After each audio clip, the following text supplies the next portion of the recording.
Bienvenue au balado L'investisseur transformé. Avez-vous l'impression qu'il y a trop d'options et d'opinions vous disant comment investir et planifier votre avenir financier?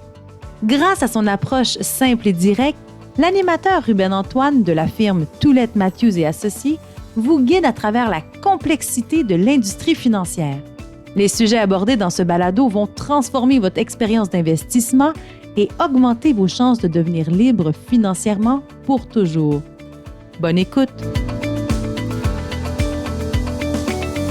Bienvenue sur le podcast L'Investisseur transformé. Ici Ruben Antoine et j'espère que vous passez un automne formidable. Cet été, nous avons lancé 2 épisodes sur le droit familial pour parler de tout ce qui se passe lors de la séparation de conjoints qui ne sont pas mariés. Et ici, je fais référence aux épisodes 48 et 49 qui sont sortis respectivement en juin et en juillet dernier. Donc, après leur écoute, plusieurs auditeurs nous ont exprimé avoir vraiment apprécié ces épisodes. Ils les ont trouvés très informatifs et pertinents, surtout avec l'entrée en vigueur du nouveau régime d'union parentale depuis le 30 juin dernier. Donc, nous remercions nos auditeurs pour leur feedback et commentaires sur ces épisodes. Mais nous avons aussi remarqué qu'il y avait une demande qui est revenue une couple de fois dans les feedbacks. Et cette demande, c'est de faire un épisode qui concerne cette fois les couples mariés. Donc, aujourd'hui, nous retournons dans le domaine du droit familial pour survoler tout ce qui se passe dans le cadre d'une séparation ou d'un divorce d'époux mariés. Pourquoi on retourne dans le droit familial? Pourquoi on parle autant de droit familial dans un podcast financier? Bien, c'est parce que le droit familial a un lien direct avec la bonne gestion de patrimoine financier.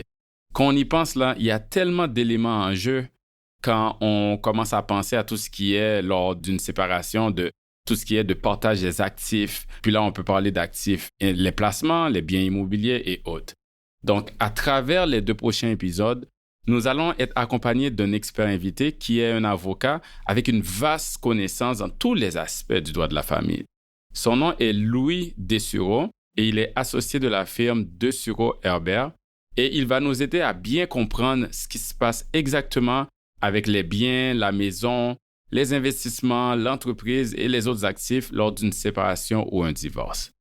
Donc, les discussions qui vont suivre peuvent être très pertinentes pour les personnes qui s'engagent dans une relation sérieuse, par exemple, mais aussi pour ceux qui sont sur le point de se marier ou encore pour les personnes qui ont des enfants qui sont sur le point de se marier aussi et puis qui se demandent, qu'est-ce qui se passe si mes enfants dans le futur, il arriverait quelque chose. Et on aimerait que tous ces personnes-là, tout ce beau monde-là, les gens qui s'apprêtent à se marier ou leurs parents qui s'inquiètent pour leurs enfants, on aimerait qu'ils connaissent leurs droits et leurs obligations par rapport au fait qu'ils s'apprêtent à officialiser leur relation avec un mariage. Mais ça peut aussi être, ces prochaines discussions-là, très pertinentes pour les personnes qui malheureusement traversent une période difficile et envisagent une séparation ou un divorce. Souvent, ces personnes-là se posent beaucoup de questions sur ce qui va arriver avec tous les biens qu'on a accumulés dans le mariage. Donc, en espérant que ces épisodes vont être utiles soit à vous ou à un membre de votre entourage, je vous souhaite une bonne écoute. Bonjour Louis, content de t'avoir sur le podcast aujourd'hui. Mais très content d'être ici avec toi. On va parler de tout ce qui est attrait au droit familial, Louis, puis on est content d'avoir un expert sur ce sujet-là sur notre balado aujourd'hui. Avant qu'on commence dans le sujet, si tu peux, s'il te plaît, nous parler un peu de toi, nous expliquer ce que tu fais exactement. Et je sais que tu es dans le droit familial, justement, donc c'est quoi un avocat en droit familial? Donc, moi, je suis avocat en litige familial successoral depuis maintenant 15 ans. En gros, je m'occupe des aspects civils des chicanes de famille, si on veut. Et ce que ça implique, en réalité, c'est représentation devant les tribunaux et également accompagnement, là, tout ce qui est conseil juridique, négociation, conseil pendant les médiations, essayer de trouver des solutions. Des fois, ça peut même être de planifier un petit peu pour les conséquences juridiques, disons, d'un mariage ou sinon de conseiller pour une planification successorale. Donc, c'est vraiment ce que je fais depuis les 15 dernières années. Tu as mentionné le mot mariage, tu as mentionné chicane de famille. Moi, ça me fait penser à tout ce qui concerne justement le divorce qu'on va aborder aujourd'hui aussi. Donc, si on commence par la base, Louis, je suis en couple, mais je me divorce. Ça va me coûter combien tout ça? C'est la question qu'on entend pas mal souvent, on va dire. La première chose à savoir, c'est que si je me divorce et que je suis le conjoint ou la conjointe avantagée financièrement, mon ex-époux a vraiment deux genres de recours. Donc, les premiers types de recours, c'est ce qu'on appelle les recours alimentaires. Bon, il y a la pension pour enfants, c'est facile, c'est des lignes gouvernementales qui nous disent essentiellement c'est quoi le chiffre. Il y a la pension pour ex-conjoint, ex-épouse. Ça, c'est vraiment toute une série de critères dépendant bon, de la durée du mariage, des revenus des parties, du rôle qu'on joue. Puis ensuite, il y a les recours patrimoniaux. Donc, quand on parle des recours patrimoniaux, c'est vraiment quand on parle de partage des biens, là. Donc, est-ce que mon ex va partir avec la moitié, là, la question Ouais. qu'on entend souvent. Et ça, il y a deux types essentiellement de partage de biens. Là. Il y a le partage du patrimoine familial et le partage du régime matrimonial. Justement, pour les gens qui ne sont pas dans le domaine comme toi, ça peut être quand même complexe, tout ce qui a trait au partage des biens. Tu as mentionné patrimoine familial puis régime matrimonial. Sur le podcast aujourd'hui, ce qu'on va faire, c'est qu'on va parler du premier aspect, tous les biens qui tombent dans le patrimoine familial. Et on va se revoir, Louis, dans le prochain épisode pour discuter des régimes matrimoniaux. Mais revenons au partage des biens. Donc, un couple se sépare ou divorce. Je pense que, comme tu as mentionné, le public en général, ils sont pas mal au courant qu'il y a en général une certaine séparation de biens. Hein? Mais souvent, ce que les gens ne savent pas, c'est que les biens sont justement classés différemment. Hein? Il y a différents types de biens, qu'on regarde ça d'une perspective légale, qui sont séparés différemment, ils sont catégorisés de certaines façons. Et il y a aussi des exceptions à savoir qu'est-ce qui va être divisé ou non. Peux-tu nous en dire un peu plus là-dessus? Oui, donc, comme je disais, la dernière question, il y a le patrimoine familial et il y a le régime matrimonial. Peut-être petite note sur la dernière question, là, il existe également des recours en enrichissement justifié. Tout ça, on ne pense pas qu'on va rentrer là-dedans aujourd'hui. Ça prend, disons, des circonstances particulières. Mais pour ce qui est du patrimoine familial là, dont on doit parler aujourd'hui, ce qu'il faut comprendre, c'est qu'il y a une série de biens dont la valeur accumulée pendant le mariage est automatiquement partageable au Québec. Donc, qu'on signe un contrat de mariage ou pas, certains biens font partie de ce qu'on appelle le patrimoine familial et eux vont être partagés. Et ça, c'est vraiment pour tous les gens qui, dans le fond, habitent au Québec au moment du divorce, là. Donc, on se soit marié à l'étranger, peu importe, on est au Québec au moment du divorce, il y a une série de biens qui fait partie du patrimoine familial. OK, deux choses dans ce que tu viens de me dire. Tu as dit qu'on signe un contrat de mariage ou non. Donc, on va bientôt parler de qu'est-ce qui rentre dedans, là, mais on peut pas signer un contrat pour dire « Hey, ce bien-là, je l'ai acheté, si ça fait partie du patrimoine, je ne vais pas le partager. » C'est automatique. Effectivement, la toute petite nuance dans ce que tu viens de dire, c'est le patrimoine, c'est pour les biens accumulés pendant le mariage. OK. Donc, donc on peut dire, j'ai déjà ce bien-là, il ne sera pas partageable, puis ça, on va y revenir. Mais non, effectivement, tu as raison, on ne pourrait pas faire un contrat de mariage qui dirait, disons, bon, on va y arriver, là, mais la résidence familiale ne fera pas partie du patrimoine familial. OK. Et la deuxième chose, c'est que tu as dit domicilié au Québec. Donc, moi, si je me suis marié à Vegas ou en Thaïlande ou quoi que ce soit, et j'ai célébré cette union-là à l'extérieur du Canada ou du Québec, si pendant ma séparation, mon divorce, je vis au Québec, même si mon mariage était ailleurs, ben là, je suis sujet à ces règles de séparation de patrimoine familial. Exactement. Et là, tu as utilisé l'exemple de se marier en vacances, mais c'est vrai même si on habitait à l'étranger. Donc, disons, je travaillais outre-mer, j'ai rencontré ma future épouse pendant qu'on travaillait en Chine, disons, puis on est venu habiter au Québec 5 ans plus tard. Ben, si vous habitez au Québec au moment du divorce, le patrimoine s'applique quand même. Et les immigrants aussi, là, qui ont vécu toute leur vie ailleurs, qui ont déménagé au Québec. Ouais. Ça, c'est intéressant, ça. Il faut que les deux soient domiciliés au Québec, donc il faut qu'ils soient encore ensemble. On ne peut pas se séparer à l'étranger puis venir au Québec pour avoir le patrimoine familial. Mais oui, effectivement, ça s'applique également aux immigrants qui sont venus habiter au Québec. Là, on va bientôt rentrer sur c'est quoi ces biens-là, parce que là, on met la base pour comprendre à qui ça s'applique et comment ça s'applique et quand ça s'applique. Mais avant de rentrer sur c'est quoi ces biens-là qui font partie du patrimoine familial, je suis quand même curieux.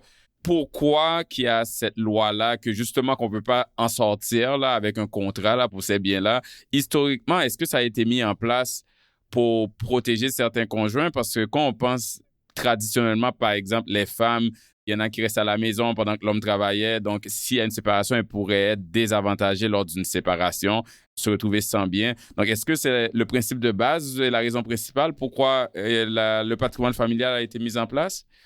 Oui, oui, 100%. Tu sais, ce qu'il faut comprendre, c'est quand même dans les années 70, 80, les divorces sont devenus de plus en plus fréquents. Et comme la loi moderne sur le divorce, la première version a été adoptée en 1985. Puis le patrimoine familial a été adopté là, quelques années plus tard par le gouvernement du Québec, exactement pour la raison que tu dis, là, pour protéger le conjoint économiquement désavantagé, qui, bon, traditionnellement, était la femme à la maison avec les enfants, quoique le patrimoine familial ne fait pas de différence maintenant, là. Donc, ça s'applique des deux côtés. Donc, parlons-en. C'est quoi les biens? C'est quoi ces biens-là qui, sujets à séparation, à division, qui tombent dans le patrimoine familial? Les résidences de la famille, la maison, le chalet, les meubles, les voitures. Ça dit les véhicules, là, mais bon, typiquement, ça va être les voitures. Oh, ça peut être les bateaux de la famille aussi. Ça pourrait être les bateaux de la famille aussi. Mais Le skidoo aussi. Si est utilisé par la famille, oui. Et les régimes de retraite. Donc, ce qu'il faut comprendre, c'est que pour la majorité des Québécois, une fois qu'on a passé la maison, les meubles, le régime de retraite, c'est pour beaucoup de monde la majorité des biens, là. OK, puis pour clarifier le régime de retraite, on inclut REER, on inclut la Régie des rentes du Québec, une pension RPA. Ouais. Ouais. C'est une bonne question, par contre, parce que oui, on inclut les REER, oui, on inclut Régie des rentes, les régimes de retraite auprès des employeurs, que ce soit public ou privé. Par contre, des véhicules d'épargne comme le CELI ne fait pas partie du patrimoine familial. Donc, bonne question, là, ça doit être un régime de retraite au sens d'une loi particulière. OK. Donc, c'est pas tous les comptes d'investissement, là. On va le voir plus tard, mais c'est ce qui est REER et tout ce qui est régime de pension, là. Je comprends. Exactement. Donc, je comprends que des fois, si on a maxé nos REER, on a d'autres investissements qui sont quand même pour notre planification de retraite, mais ça ne fera pas nécessairement partie du patrimoine familial. OK. Maison, meubles, véhicules, REER et régime de retraite. Revenons à tout ce qui est, si je peux dire, maison ou immobilier dans un sens plus large. Qu'est-ce qui se passe si, par exemple, on a un condo et puis on l'utilise que quelques mois par année? On va dire, il y a des gens qui ont des condos locatifs ou même en Floride, mettons, mais on l'utilise juste quelques mois par année pour la famille, mais le reste du temps, c'est loué. Est-ce que ça, c'est dans le patrimoine familial ou c'est pas dans le patrimoine familial? Ta réponse à cette situation-là particulière, ça serait probablement dans le patrimoine familial, parce que ce qu'il faut comprendre, c'est qu'il y a quand même une présomption pour l'inclusion des biens dans le patrimoine familial. Ça, la Cour suprême s'est prononcée là-dessus il n'y a pas si longtemps que ça. Si on pense que ça fait peut-être partie du patrimoine familial, ça en fait probablement partie. Maintenant, où est-ce qu'il faut faire attention, par contre, sur l'exemple du condo qu'on loue, c'est que le patrimoine familial, il s'apprécie au moment du divorce. Donc, si c'était un condo dans lequel on a déjà habité, mais on a déménagé, on s'est acheté une nouvelle maison et que maintenant le condo il est loué à l'année longue pour quelqu'un d'autre et qu'on n'y va plus, ben, il a déjà fait partie du patrimoine familial, mais il n'en fait plus partie. Ah, OK. C'est au moment du divorce, ça veut dire que si on habitait dedans pendant le mariage ensemble pendant 20 ans, mais on se divorce 5 ans plus tard, puis il était loué pendant les 5 ans, ça va pas être pris en compte qu'il était une résidence familiale pendant 20 ans? À moins, c'est toujours après ça une question de preuve, là. Est-ce qu'on avait l'intention d'y retourner? Est-ce qu'on était parti pour rénovation? C'est une question de preuve, mais disons, si on avait le cas très clair de on a acheté une nouvelle maison, on n'a plus l'intention de jamais y retourner, mais on l'a conservé, puis là, il est 100% locatif, il a changé d'usage, non, ça ne ferait pas partie du patrimoine familial.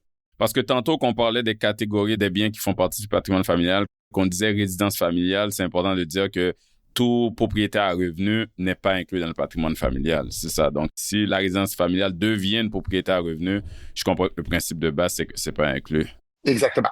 OK. Donc là, un autre exemple, juste pour clarifier tout ça. Là, on a parlé d'un condo partiellement loué ou habité par la famille. Si on pense aux autos, par exemple, aux véhicules familiales, à la base, ça fait partie du patrimoine familial.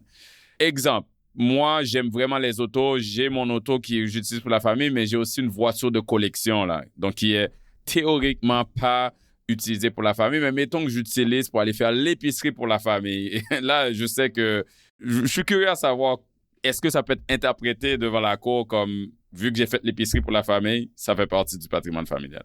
Ben, la réponse, c'est dur à donner. C'est un peu poussé comme exemple.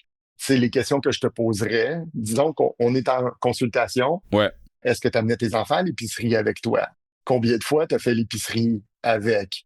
Est-ce que ta femme embarquait avec toi pour l'épicerie? Donc, ça va être vraiment une question de voir est-ce que le véhicule était à l'usage de la famille. Et là, avertissement, en cas de doute, ce que j'ai dit tantôt, ça fait probablement partie du patrimoine Je familial. comprends. Tu sais, disons, je suis dans un club de Ferrari rétro avec mon véhicule des années 60. Je suis allé tout seul avec mes amis, avec ma voiture qui fait partie d'une collection. Et ma femme m'appelle sur le chemin du retour à la maison pour aller chercher une pinte de lait. Ça va probablement pas changer la qualification du bien s'il a jamais rentré dedans. Mais comme je dis, par contre, si je fais, tu sais, si la promenade du dimanche, c'est d'aller à l'épicerie avec toute la famille, puis qu'on fait ça toutes les semaines, ben, probablement à l'usage de la famille. OK. Donc, à la base, ça reste dans ces situations un petit peu floues là, une question de fait et de gros bon sens, mais surtout de fait, en fait. Surtout de fait, oui. OK. Donc, on a quand même maintenant, Louis, une bonne idée de qu'est-ce qui fait partie du patrimoine familial divisable dans le cadre d'un divorce. Là, de quelle manière, justement, ces biens-là vont être partagés s'il y a une séparation, un divorce ou même un décès, là, parce que ça aussi, ça a les mêmes impacts. On comprend, par exemple, que si on a des liquidités dans un REER, il y a une partie qui peut être transférée dans le REER de l'autre. Ça, c'est des actifs financiers. C'est plus facilement divisable. Mais on comprend aussi que si on a une maison, une voiture, on ne peut pas le couper en deux. Donc, comment ça marche? Est-ce qu'il y a un calcul? Est-ce qu'il y a des compensations? Juste clarifie-nous tout ça. Donc, pour les REER, un peu pour rassurer tout le monde, il y a même un processus de roulement sans impôt, là. Ah, ben oui, c'est pas un retrait réel, là. Non, ça, c'est pas un retrait REER. Donc, il existe quelque chose qu'on connaît en droit de la famille, le formulaire T2220, qui, sans rentrer dans les détails, permet de transférer une partie de son REER sans impôt à son ex. Donc, ça, c'est la première des choses. Bonne question. Et en théorie, c'est une valeur monétaire. Maintenant, le tribunal a quand même un certain pouvoir là, d'attribuer des biens à un ou à l'autre. Et souvent, bon, ce qu'on voit, les époux sont copropriétaires de la maison. Donc, c'est la fameuse négociation de qui rachète qui, ou sinon, est-ce qu'on va à la maison. Mais le principe, c'est que c'est une valeur. Le principe, c'est que la créance, c'est un montant d'argent qu'on essaie de fixer. Donc, dans la pratique, il faut faire évaluer la maison, j'imagine, évaluer les Oui, biens qui ont une certaine valeur, indépendamment, là. C'est pas monsieur ou madame qui dit, ah, moi, je pense que ça vaut 900 000, cette maison-là, là. non, effectivement, puis c'est la valeur marchande des biens. Donc, les questions qu'on a souvent, là, la première des choses, c'est non, la maison, c'est pas à l'évaluation municipale, c'est à la valeur marchande. C'est pas non plus, par contre, au prix plus élevé qu'un courtier immobilier vous donne, là. On les fait évaluer pour vrai.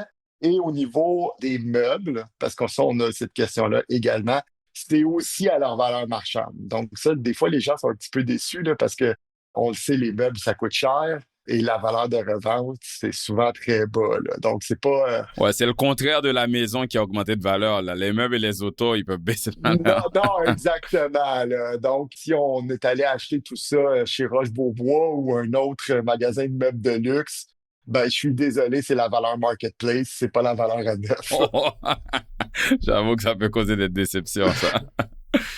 Mais outre tous ces biens-là ou ces types de biens-là qu'on a mentionnés qui font partie du patrimoine familial, est-ce qu'il y a des biens qui ne font pas partie du patrimoine familial, donc qui restent, mettons, propres à chaque personne, à chaque conjoint qui l'a acheté ou qui l'a reçu dans le cas de la rupture du couple?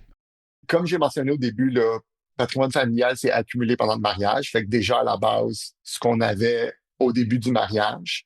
Et ensuite, ce qui est reçu en don et en héritage donne lieu à ce qu'on appelle une déduction. Donc, finalement, c'est le classique. Mes parents m'ont donné 50 000 pour mettre comme dépôt sur la maison. Ben, ça va me donner le droit à une certaine déduction. Donc, de garder ce 50 000-là dans le cas d'un mariage. De non seulement garder ces 50 000-là, mais également, si la maison s'est appréciée, de garder le 50 000 et même la prise de valeur de ces 50 000-là. Je comprends. Mais quand tu as dit déjà le patrimoine commence au mariage, donc on revient avec la maison. Moi, j'achète une maison, je suis célibataire. La maison vaut 600 000. On va aller plus dans le marché immobilier actuel. On va dire que la maison vaut 900 000 quand je me marie. Et là, je suis marié avec ma conjointe et pendant les 10 années suivantes, la maison passe de 900 000 à 1,8 million, 900 000 on va dire. Donc là, le premier 900 000 dont la valeur au mariage, si on se sépare dans le futur, là ça vaut 1,8 million, le premier 900 000 n'est pas séparable. C'est le 900 000 suivant qui va être sujet à être divisé entre nous deux. C'est bien ça? En fait, petite nuance, puis bonne question, là. Donc, disons que l'hypothèque était payée au complet. Oui, là, je parle sans hypothèque pour l'instant. Donc, dans ce cas-ci, en fait, la maison complète était payée au moment du mariage. Donc, même la prise de valeur ne serait pas partageable. Ah non, OK. Donc, peut-être petite nuance sur ce que j'ai dit tantôt. Quand je parle de valeur accumulée pendant le mariage, en gros, c'est ce qu'on paye pendant le mariage. Donc, essentiellement, l'équité qu'on rembourse, le remboursement d'hypothèque pendant le mariage, et même, ça va encore plus loin, l'exemple que tu m'as donné. Disons que j'utilise le 1,8 million de la vente de ma maison, on n'est pas encore divorcé, et je rachète une nouvelle maison avec ce 1,8 million-là, j'ai fait beaucoup d'argent, j'achète une maison à 5 millions de dollars, disons, puis le 1,8 est utilisé comme dépôt sur la maison. Ben, ce 1,8-là est un remploi, puis lui non plus ne sera pas partageable. OK, mais là, j'ai une hypothèque. Donc, Ouais, l'équité dans la nouvelle maison de 5 millions et le paiement, là, c'est là qu'il va avoir des particularités avec le patrimoine familial. exactement. Donc, essentiellement, c'est une partie de ce qu'on fait comme avocat, c'est qu'on essaye de retracer le patrimoine familial au début du mariage, puis de voir qu'est-ce qu'il représente en dollars d'aujourd'hui dans le patrimoine familial au moment du divorce. Donc, c'est une partie de notre job, en fait, là. Je comprends. C'est beaucoup plus clair pour moi parce que pour revenir à la maison 900 000, mais qui augmente de notre 900 000, je comprends que sans hypothèque, le 1,8 million n'est pas partageable parce que toute la croissance d'après est liée avec le fait qu'on avait une maison à 900 000. C'est lié avec ce qu'on avait avant. Mais dès qu'il y a une hypothèque dans ce cas-là, c'est là qu'il peut avoir des particularités par rapport à la séparation d'un bien. Et oui, c'est là qu'il y a un calcul à faire et finalement qu'on essaie d'établir qu'est-ce qui est lié à l'équité au moment du mariage, puis qu'est-ce qui est lié à l'accumulation pendant le mariage. Et ce, même si la maison est restée au niveau notarié sur le nom d'un membre du couple, là, il peut avoir quand même une séparation. Je pense que c'est ça qui est important, là. Oui, 100%. OK. Et similairement, si j'avais un REER avant de me marier, on va dire le REER avait une valeur de 200 000 et là, je me marie, puis on s'entend que j'ai commencé à faire d'autres contributions à mon REER. C'est une logique similaire avec la maison que le REER de 200 000 que j'avais avant le mariage reste pour moi et la croissance sous ce REER-là. Mais moi, après, chaque février, là, je vais mettre un autre 20 000, 15-20 000 dans mon REER. Donc, c'est quoi vous recommandez dans ce cas-là? Est-ce que les gens devraient ouvrir deux différents REER, garder le REER d'avant et ouvrir un nouveau REER? Parce que tu as dit qu'une partie de votre travail en tant qu'avocat, c'est de retracer le taux. Donc, comment vous recommandez aux gens de gérer ça pour pouvoir mieux le retracer dans le cas d'un divorce 20 ans plus tard? Ben, certainement, ouvrir un nouveau compte est une façon de le faire, là. C'est prudent. L'autre façon, c'est ce qu'on voit de plus en plus. C'est des gens qui se marient et qui signent un contrat de mariage. Puis ça, on y viendra peut-être dans le prochain épisode. Mais où est-ce qu'on constate la valeur des REER au moment du mariage? Donc, où est-ce qu'on indique un bilan? Parce que effectivement, c'est le gros défi qu'on a par rapport au patrimoine familial, nous, comme avocats en litige, là, c'est de finalement démêler tout ça et de prouver ce qui est partageable, pas partageable. Les banques au Canada ont le droit de détruire les relevés après 7 ans. Donc, de ce côté-là, des fois, c'est dur de refaire la trace. Également, là, j'ai parlé tantôt un petit peu, je crois, des dons et des héritages qui sont pas partageables. Souvent, c'est difficile de dire à qui a été fait le don. Donc, ah oui, mes parents m'ont donné 50 000 pour la maison. Et là, bon, la réponse, non, il nous a donné 50 000 à nous deux. Parce que, Ouais, l'autre conjoint pourrait dire ça. oui, parce Ouais. que ce qu'il faut comprendre, c'est que, essentiellement, c'est pas parce que la loi dit pas que c'est le parent, disons, si les parents de la femme donnent 50 000 ça sera pas partageable, ou si les parents du mari donnent 50 000 ça sera pas partageable. C'est les dons reçus individuellement par les époux qui sont pas partageables. Donc, quand on parle de choses, disons, de bonnes pratiques là, pour nous aider, nous les avocats, puis faire en sorte que nos factures sont moins élevées, si quelqu'un doit faire un don, ben, que ce soit précis à qui le don est. Et documenté? Oui, oui, oui, oui, oui. Donc, OK. la meilleure façon de ce côté-là, c'est s'il y a un don pour l'achat d'une maison, quand une maison se fait acheter, c'est assez simple. Il y a un contrat notarié qui va le signer. Donc, le meilleur usage de ce côté-là, c'est vraiment d'avertir le notaire et que le don soit constaté à même le contrat d'achat de la maison. Ça va être écrit là. Ça va être écrit, ça va être la meilleure façon de procéder et que ça soit clair à qui le don a été fait. Pas seulement, ah oui, on a reçu un don. Donc ça, c'est les petits trucs, disons, si les gens veulent faire en sorte, bon, on se marie pas pour divorcer, mais si ça devait arriver, ben d'avoir de la documentation claire, c'est sûr que ça fait en sorte que ça leur coûte moins cher en fait l'avocat. OK. Puis, qu'est-ce qu'il y en a des héritages? Un membre de la famille décède, on reçoit 300 000 en héritage. Puis là, on utilise l'héritage pour faire des rénaux dans la maison ou pour teinter, si je peux dire un peu, l'héritage qui n'est pas partageable avec des biens partageables pour acheter une auto pour la famille. Est-ce que ça veut dire que là, on vient prendre le risque d'avoir à pas garder la valeur de cet héritage au divorce ou il faut le documenter quelque part? C'est quoi que vous recommandez en général par rapport à ça? Des fois, bon, là, c'est des bons exemples où est-ce qu'il n'y aura pas de contrat notarié, là. Exact. Donc, l'idée à ce moment-là, c'est plus de garder ses papiers, de les imprimer, puis de comprendre que de le mettre dans son dossier à la maison, à la même place où on met ses avis de cotisation, mais de se rappeler que c'est ça, les institutions financières, parce que souvent, les divorces, c'est après 15, 20 ans de mariage, là. Donc, Ouais. donc, c'est un moment où est-ce que ce type de documentation-là est plus disponible. Donc, oui, c'est une bonne pratique quand même de garder avec soi les traces de nos transactions si on veut pouvoir l'invoquer un jour. OK, donc c'est d'avoir la preuve. Et pour revenir à ce que tu disais tantôt, les gens peuvent aussi écrire, pendant qu'ils se marient, un contrat de mariage où il y a un bilan. Donc, voici ce que je détenais en me mariant, la valeur de mon REER, la valeur de ma maison, la valeur de mon auto. Ça fait partie du contrat de mariage. Ça, c'est vraiment intéressant. Ça, j'avais pas pensé à ça. Oui, on le met en annexe. Ouais. Ça peut faire partie du contrat de mariage. On le met en annexe. Ça peut simplifier des choses. Et c'est bon d'avoir de la clarté et de l'information, je pense. Parce que, bon, comme je dis, c'est certain, on se marie pour rester ensemble, donc on veut éviter de divorcer. Mais si ça devait être le cas, ben, je pense que le but de tout le monde, c'est que le litige soit le plus court possible Ouais. et que ça coûte le moins cher possible et d'avoir des pratiques où est-ce qu'on documente les choses, justement, permettent d'éviter des mauvaises surprises si ça devait arriver.